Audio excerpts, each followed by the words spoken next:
국민연금과 개인연금으로 노후를 준비하고 있는데, 근데 이제 이게 문제가 뭐냐면 줄어들 수도 있다는 거예요. 우리가 연금을 받을 때는 평생 받는 게 아니에요. 많이 받아봐야 10년 차 안에는 연금이 다 끝나는 거예요.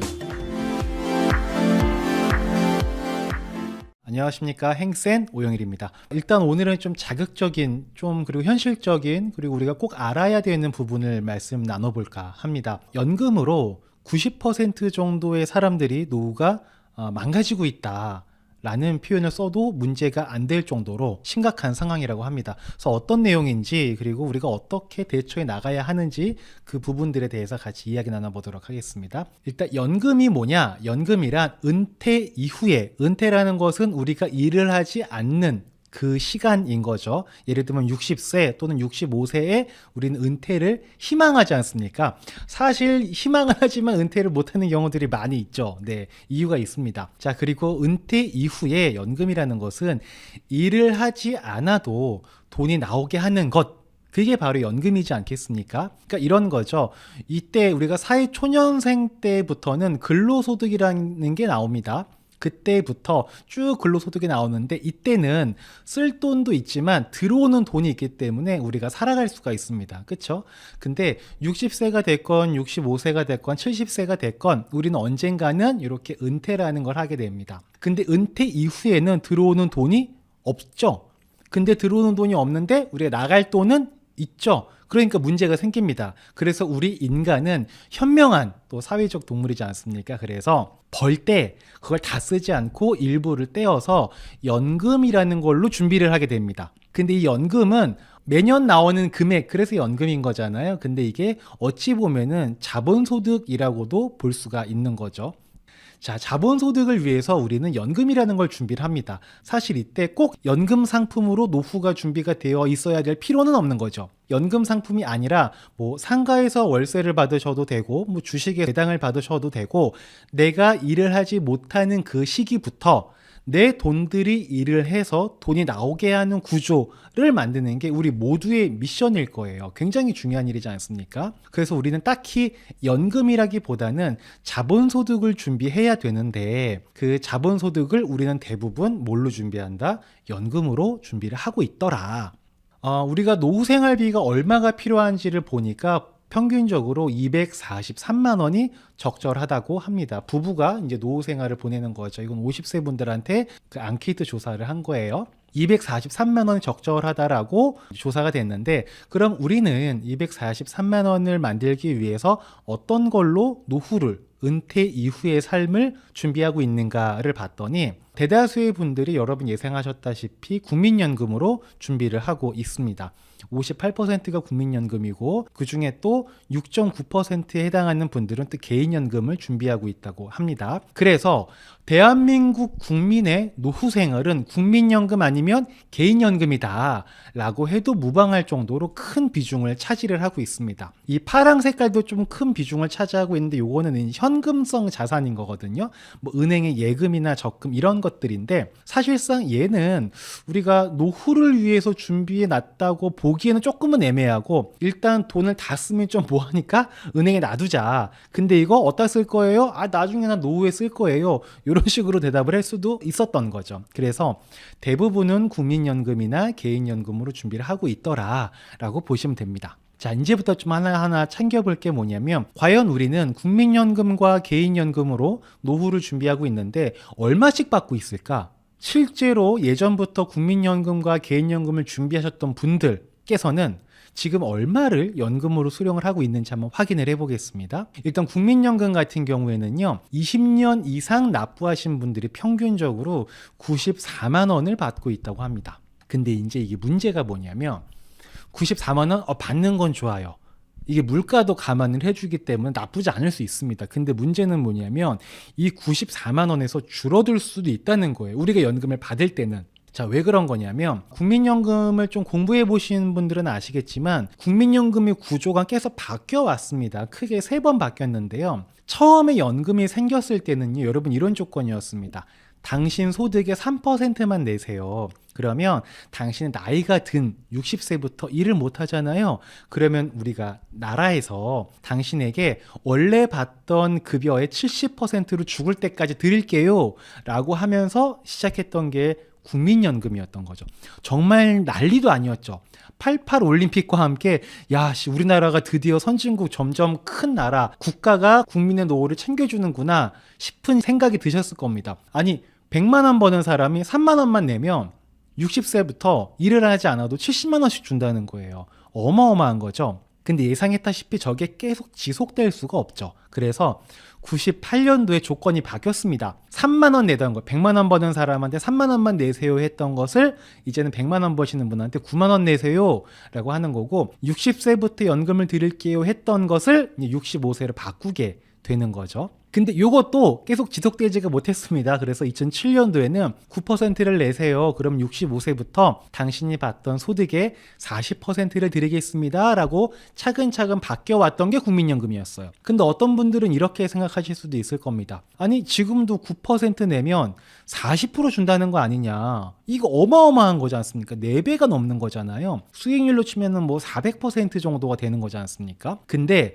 9%를 내고 평균 소득의 40%를 받으려면은 국민연금은 40년을 납부를 해야 됩니다. 그러니까 사실상 저만큼 받는 거는 쉽지 않다, 이렇게 보셔도 무방할 것 같으세요. 근데 일단 지금은 20년 이상 가입하시고 납부하시고 연금으로 받으시는 분들이 국민연금은 94만 원을 받고 계시더라라는 거고요. 근데 이게 이제 점점 바뀌는 게 나라가 치사한 게 아닙니다. 이해가 됩니다, 우리 다. 왜냐하면 옛날에는 이만큼의 사람들, 여기 이만큼의 사람들이 돈을 내는 걸 요만큼만 받아가시면 되는 구조였어요. 그러니까 5명이 연금을 내면 1명만 연금을 수령해가는 구조였던 거죠.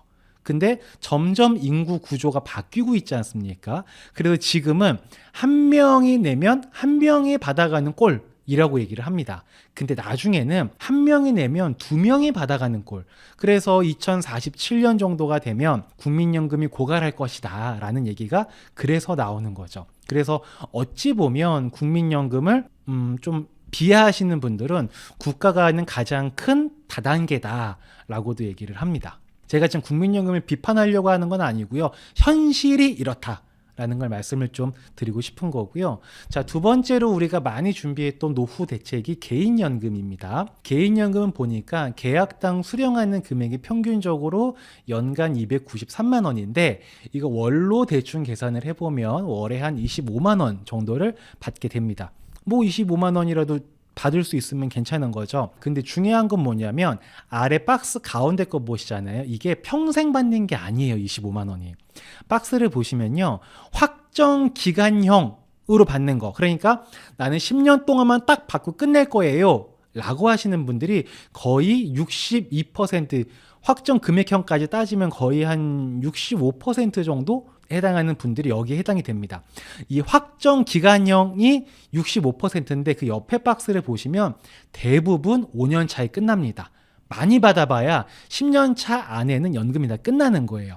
이게 무슨 말이냐면 연금으로 준비되어 있는 건 한정되어 있으니까 이거를 길게 나누어서 받으면 받는 금액이 작아지겠죠. 근데 땡겨서 받으면 금액은 커지지만 오랫동안 받을 수가 없는 거예요. 그러니까 계산을 해보니까 한 10년 정도로 나누어서 받으면 한 25만 원 정도를 받게 되는 수준인 거죠. 우리가 생각을 해보면 여러분 연금저축보험이나 이런 거 가입하시는 분들이 가장 많이 가입한 금액대가 25만 원 정도가 됩니다. 그럼 25만 원은 몇 년 동안 내시냐?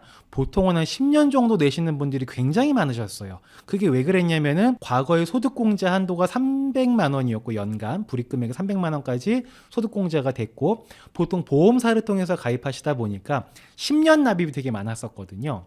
그러니까 25만 원씩 10년 동안 내면 납입하는 금액이 한 3천만 원 정도가 되는 거예요. 거기서 사업비 빠지고 수익 조금 붙으면 3천만 원 조금 넘어가겠죠. 그러면 우리가 쓸 수 있는 연금 재원이 3천만 원 정도가 있다는 겁니다. 그럼 그거를 10년 동안 나눠 받으면 딱 25만 원이 나오는 거예요. 그러니까 지금 개인연금 가입하신 분들은 보통은 25만 원 정도를 받으시나 보다 한 10년에 나누어서 이렇게 생각을 하셔도 무방할 것 같습니다. 그리고 연금 중에 마지막으로 퇴직연금이 있습니다. 그러니까 국민들, 일하시는 모든 국민들이 갖고 있는 국민연금이 있고, 옛날에는 퇴직금이었는데 지금은 퇴직연금으로 받지 않습니까? 이 퇴직연금이 있는데, 퇴직연금 보면은 평균 적립금액이 여기 보시면 한 4천만 원 정도가 된다고 합니다. 그리고 그 연금으로 받는 분들도 한 3.3% 정도밖에 안 된대요.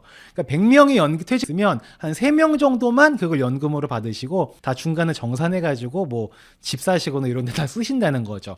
뭐가 됐든 노후를 위해서 남겨놓는 금액은 대부분 한 4천만 원 정도가 되더라. 이 4천만 원 정도가 되는데, 요거를 또 한 10년 정도로 나누어서 수령을 하게 되면 월에 한 33만 원 정도 규모가 될 겁니다. 그 정리를 한번 해보면, 우리나라 연금 구조는 3층 구조로 되어 있죠. 국민연금이 있고 퇴직연금이 있고 개인연금이 있는데, 이 세 가지를 다 합치게 되면 149만 원 정도가 됩니다. 약 150만 원 정도가 되는데, 우리가 필요한 건 얼마예요? 243만 원입니다. 이게 어떤 분들한테는 적을 수 있고 어떤 분들한테는 많다고 느껴질 수도 있을 거예요. 근데 일단 우리가 50세 이상 분들께서 평균적으로 월에 243만 원 정도는 있어야 될 것 같아요 라고 얘기를 했습니다. 근데 실제로 우리가 받고 있는 걸 보면은 연금으로 한 150만 원 정도를 받고 있다. 근데 문제는 뭐냐면 이렇게 잘리는 겁니다. 맨 밑에 빨간색은 국민연금이에요. 국민연금 한 94만 원은 그냥 종신토록 받을 수가 있어요. 근데 위에 보이는 파란 색깔은 개인연금이나 뭐 퇴직연금이라고 보시면 되는 거예요. 그리고 또 나오다가 끝납니다. 결국에는 한 90만 원대밖에 안 남는 거예요. 이게 물가 상승을 감안해봤자 뭐 100만 원, 110만 원밖에 안 되겠죠. 근데 지금 기준으로 243만 원이 필요한데 10년 후에는 더 많은 돈이 필요하겠죠. 근데 우리한테 나오는 거는 국민연금밖에 안 남아있을 확률이 매우 높다라는 게 지금 굉장히 큰 문제이지 않나라는 생각이 좀 듭니다. 그러다 보니까 안타깝게도 OECD 회원국 중에서 우리나라 노인분들의 빈곤율이 뭐 다른 나라랑 비교할 수가 없습니다. 굉장히 높은 빈곤율을 갖고 있고요. 그리고 그로 인해서 자살률 또한 또 세계 1등이다라는 얘기를 여러분들 아마 심심치 않게 들어보셨을 겁니다. 근데 이 노인분들이 딱히 뭔가를 잘못해서 그런 건 아닐 거예요. 그냥 우리 직장생활 하다 보면 대부분 하는 게 이런 거잖아요. 국민연금 가입하고 퇴직연금 가입하고 개인연금 가입하고 다 했어요. 다 했는데 그래도 노후에 쓸 수 있는 충분한 돈이 되지 않는다. 이게 현실이라는 거죠. 그러면 어떻게 해야 될까? 이제 우리가 문제의 인식을 좀 같이 했다면 그럼 앞으로 어떻게 해야 될 것인가 곰곰이 생각을 해보자면 저는 이런 말씀을 좀 드리고 싶습니다. 현금을 모으지 말고 자산을 모으자라는 말씀을 좀 드리고 싶어요. 연금 준비를 하면서 또는 자산을 관리함에 있어서 시간이 지났을 때 좀 불편한 감정을 느끼거나 녹록치 않은 경제 환경으로 맞닥뜨리게 되는 분들의 특징이 뭐냐면 현금을 모으셨습니다. 근데 우리 현금을 모으지 말고요. 자산을 모아야 나가야 되지 않을까라는 말씀을 좀 드리고 싶습니다. 이 얘기는 무슨 말이냐면 요거는 이제 연금저축 계좌에 대해서 수익률을 나타낸 이제 현황표인데요. 딱 보시면은 뭐 생보, 손보 여기 있는 건 거의 다 금리형이라고 보시면 돼요. 우리가 가장 많이 가입하는 거죠. 10명 중에 9명이 지금도 여기에 되어 있으세요. 우리가 요즘에는 투자의 시대라고 해서 작년부터 투자 시장에 참여한 분들이 되게 많으시거든요. 근데 아직도 10명 중에 9명은 여기에 어딘가에 들어가 있습니다. 근데 여기 보시면 펀드, 이게 우리가 흔히 연금 계좌에서 ETF 투자하거나 펀드 가입하시거나 주식형 펀드나 뭐 이런 거 하신 분들 있죠. 뭐 나스닥 100이나 뭐 이런 것들, 이런 거 하신 분은 수익률이 보시면 다른 거 1.7%, 1.6% 이런데 얘는 17%입니다. 어마어마하죠. 비교가 안 되는 겁니다. 작년 같은 경우에 수익률이 17%인데 작년에는 코로나 이후에 급성장했지 않느냐. 근데 그 이전 연도에도 10%가 넘었습니다. 자, 그러면 왜 생보, 손보, 신탁보다 펀드로 투자하신 분들의 수익률이 높았을까? 딱 하나의 차이점이 있어요. 어떤 차이점이 있냐면 여기에 있는 분들은 시간이 가면 갈수록 아래로 내려갈 수밖에 없는 금리로 현금을 모으신 분들이세요. 근데 펀드라는 거는 뭐냐면 결국은 주식에 투자가 되는 금융상품이지 않습니까? 주식은 뭐냐? 자산입니다. 그래서 자본주의 사회에서는 인플레이션에 따라서 자산 가격은 올라갈 수밖에 없는 거죠. 그러다 보니까 그냥 현금을 모으신 분들의 수익률이 사실 수익률이라고 말하기도 민망할 정도인데 자산을 모아가신 분들은 수익률이 이렇게 높게 나오더라. 그러면 여태까지는 이랬는데 앞으로는 확 바뀔까요? 앞으로는 생보, 손보, 신탁 이렇게 금리형으로 현금을 모아나가시는 분들 수익률이 좋아지고 펀드, 자산을 모아나가시는 분들은 수익률이 안 좋아질까요? 그러지 않을 겁니다. 앞으로도 이런 추세는 계속 이어질 수밖에 없습니다. 왜 그러냐면은 자본주의 사회라 그래요. 대한민국이. 제가 누차 말씀드리지만 노후를 준비하는 것일수록 무조건 자산을 사서 모아야 된다. 현금을 모으면 안 된다. 요즘에 많은 분들이 인지하고 있는 것 같지만 아직까지도 10명 중에 9분은 여기 현금을 모아 나가고 계신다. 그래서 만약에 아직도 여기에 현금으로 모아 나가시는 분들이 계시다면 이왕이면 장기 투자하는 게 연금인 거잖아요. 그러면 이쪽으로 한번 가보시는 것도 고려를 해보시면 어떨까라는 진심 어린 좀 마음을 말씀드리고 싶습니다. 한번 생각해 보시자고요. 우리 연금뿐만 아니라 나는 돈을 모아 나갈 때 현금으로 모아 나가고 있나 아니면 자산으로 모아 나가고 있나. 제가 질문을 한번 바꿔볼까요? 10년 후에는요, 여러분, 현금을 모아나가는 사람이 부자가 될까요? 자산을 모아나가는 사람이 부자가 될까요? 여러분은 어떨 것 같으십니까? 아무래도 현금을 모아나가시는 분들보다는 자산을 모아나가시는 분들이 경제적으로 조금은 더 만족스러운 환경에 가까워질 수 있을 겁니다. 제가 이제 자산을 모아가세요 라고 말씀드리잖아요. 그럼 이런 말씀들을 많이 하십니다. 아니 로우 리스크 로우 리턴이고 하이 리스크 하이 리턴 아니냐, 자산을 모아나가는 건 위험하지 않느냐라는 말씀들을 하세요. 맞습니다. 모든 투자에서는 이게 정확한 얘기예요. 그런데 연금은 구조가 다릅니다. 연금은요, 여러분, 로우 리스크는요, 하이 리스크예요. 로우 리스크란 얘기는 무슨 얘기냐면은 그냥 투자하지 않겠다, 자산을 사 모아나가지 않겠다, 현금을 모아가겠다라는 얘기지 않습니까? 나는 로우 리스크를 한다. 그러면 무조건 노후에 준비가 안 될 겁니다. 특별하게 내가 연봉이 막 진짜 2억, 5억 이렇게 엄청나시거나 사업을 하시는 분들이 아니고 그냥 일반 직장 생활 하시는 분들이 로우 리스크로 미래를 준비한다? 그러면 하이 리스크예요. 우리가 리스크라는 거는 뭐냐면 돈을 투자했다가 잃게 되는 것도 리스크입니다. 그런데 내가 필요한 시점에 필요한 돈이 준비가 되어 있지 않는 것, 이것도 굉장한 리스크예요. 은퇴를 했는데 먹고 살 돈이 준비가 안 돼 있어. 우리 길거리에 파지 주우시는 어르신들 종종 뵙죠. 그분들이 젊었을 때의 로망이 난 나이 들어서 파지를 주우면서 내 생을 연명할 거야. 그게 내 꿈이야. 길거리에 있는 모든 종이를 없애는 게 내 인생의 소명이야 라고 하시는 분들은 아마 없었을 거예요. 제가 그분들을 지금 비하하려고 하는 게 아닙니다. 근데 하고 싶어서 하시는 건 아닐 거라는 얘기예요. 근데 대부분 그런 분들을 뵈면은 로우 리스크를 선택했던 분들이 많아요. 그분들이 만약에 하이 리스크를 선택했잖아요. 10년 전, 20년 전에 삼성전자 주식을 그냥 갖고만 있었다. 10년 전, 20년 전에 강남의 부동산이건 어떤 분당의 부동산이건 그냥 자산을 갖고만 있었다. 특별하게 뭘 하지 않았어. 갖고만 있었다. 하이 리스크죠? 근데 로우 리스크일 거예요. 왜? 은퇴를 했을 때 자산이 가격이 올라가 있기 때문에 그걸 처분해서 생을 이어나갈 경제적 필요 자금을 해결하는데 전혀 문제가 안 되실 겁니다. 연금은 구조가 다르다. 이거를 꼭 제대로 우리가 인지를 했으면 좋겠다라는 말씀 드리고요. 제가 올해 2021년 초에 어떤 회사에 가서요, 퇴직연금 설명회를 한번 한 적이 있었어요. 저희 고객분께서, 저희 고객님이셨거든요. 그러니까 투자를 하는 게 좋으니까 당신의 회사의 직원분들께도 이 좋은 걸 알려주고 싶으신 거죠. 아, 진짜 그런 대표님 별로 안 계시거든요. 그래서 제가 진짜 강사료도 받지 않고 좋은 뜻에 동참하고자 아까 말씀드렸던 요거 있죠. 여기 있는 분들, 여기 있는 9분을 제가 이쪽으로 오시게 하는 그 좋은 의도에 동참하고자 강사료도 받지 않고 그분 회사에 가서 강의를 했습니다. 그리고 제가 강의 끝날 때 마지막에 뭐라고 말씀드렸냐면은 여러분 9명이 속하시면 안 됩니다. 자산을 보유하셔야 됩니다. 여러분이 월급 받은 것 쪽에서 투자하시라는 말씀이 아닙니다. 퇴직연금은 어차피 회사에서 주는 거 아닙니까?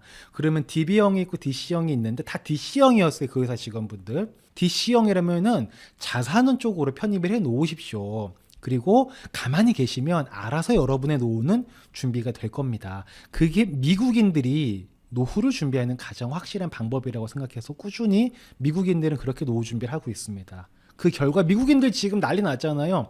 코로나 이후에 회사에서 잘린 다음에 복귀를 안 하고 있어요. 왜? 자산 가격이 많이 올라가니까 돈이 있는 거예요. 그러니까 굳이 내가 재취업할 이유가 없으니까 일을 안 하는 거지. 일을 선택적으로 하는 거예요. 물론 그게 지금 공급망 병목 현상까지 나타낼 정도로 사회적인 이슈가 되고 있긴 하지만 뭐가 됐든 저는 그냥 그때 강의하면서 여러분 아무것도 생각하지 마시고 그냥 퇴직연금을 그냥 나스닥 100 같은 걸 넣어 놓으시면 됩니다.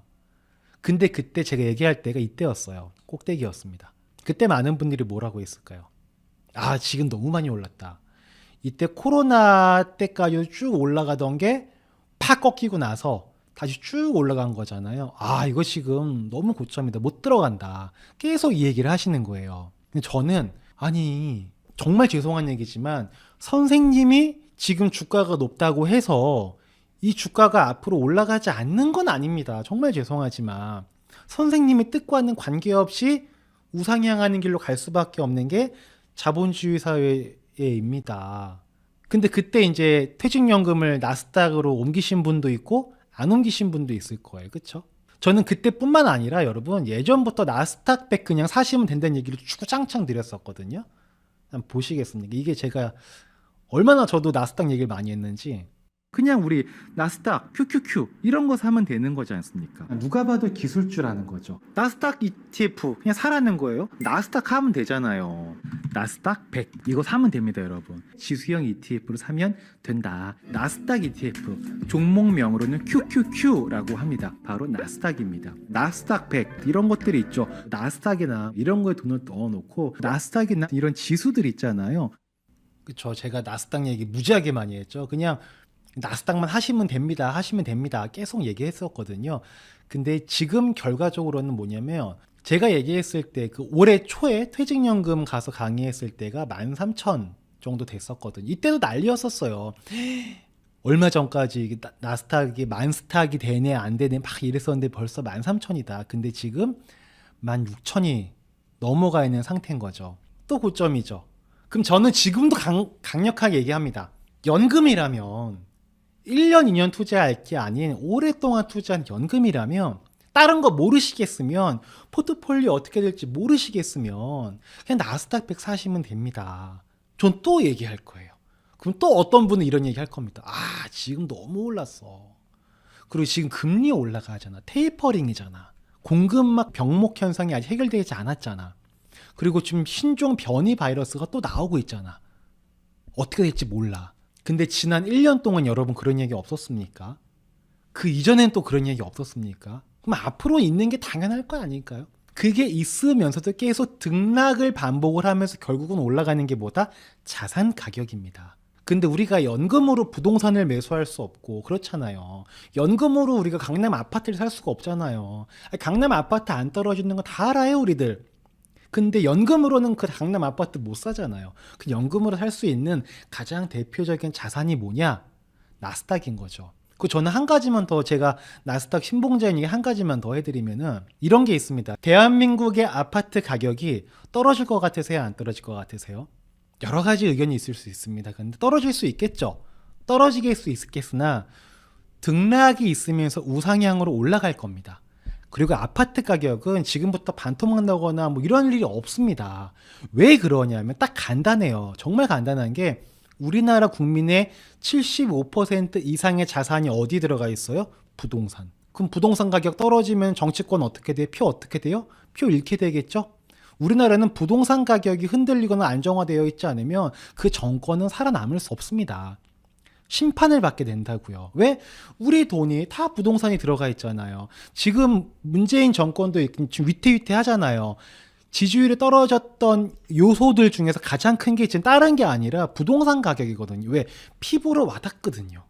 근데 이게 우리나라는 부동산이잖아요. 미국인들은요. 그게 주식시장이에요. 그 나라 사람들은 퇴직연금 401k라는 게 있어가지고 내가 번 돈의 일부는 무조건 주식시장으로 들어가게끔 되어 있습니다.